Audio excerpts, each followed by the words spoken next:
नमस्कार, दबंग 24 न्यूज चॅनलमध्ये आपले स्वागत आहे। चिखलदरा श्रद्धास्थानांच्या मुक्ततेसाठी आदिवासींचे उपोषण, मागण्या मान्य होईपर्यंत आंदोलन सुरूच ठेवण्याचा निर्धार।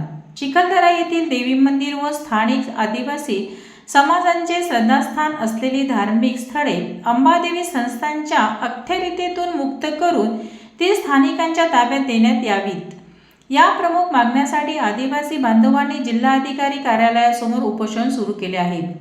उपोषणकर्त्यांच्या निवेदनानुसार यापूर्वी प्रशासनाकडे वारंवार निवेदन देऊन मागण्या मांडण्यात आल्या होत्या, मात्र अपेक्षित कारवाई न झाल्याने आंदोलनाचा मार्ग स्वीकारण्यात आला आहे।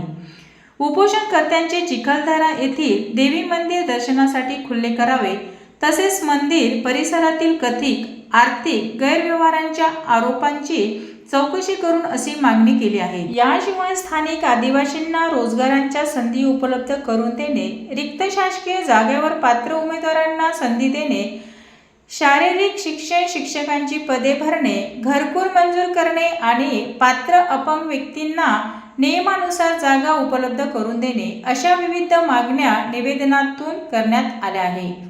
आदिवासींच्या जमिनींची खरेदी विक्री थांबवून त्यांच्या जमिनी परत मिळाव्यात अशी ही मागणी आंदोलकांनी केली आहे।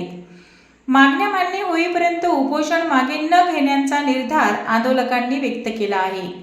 या आंदोलनात रामकिसन कासतकर, सचिन गोरले यांच्यासह विविध आदिवासी संघटनेचे पदाधिकारी व कार्यकर्ते सहभागी झाले आहेत।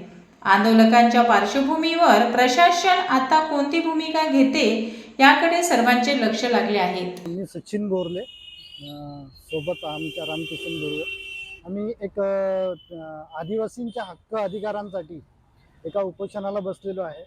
आमच्या इथं जे रूढी परंपरानुसार जी देवी मंदिर आहे, जे आमचे पूर्वज वगैरे या गोष्टीची पूजा करायचे, ते मंदिर आज अंबादेवी संस्थानला दान करण्यात आलेलं आहे।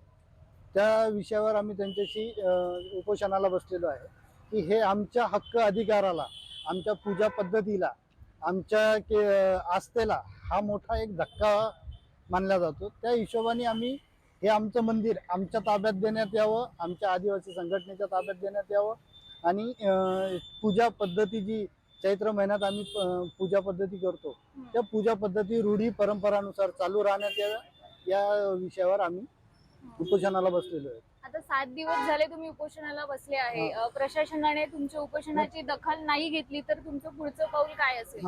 आम्ही एक आमरण उपोषण तर जाहीर केलेलं आहे। उद्यापासून आम्ही आतापर्यंत अन्न त्याग केलेला आहे, उद्यापासून आम्ही पाण्याचा सुद्धा त्याग करायला सुरुवात करणार आहे आणि त्याच्यानंतर एक वेगळ्या आंदोलनाची आम्ही तयारी करतोय।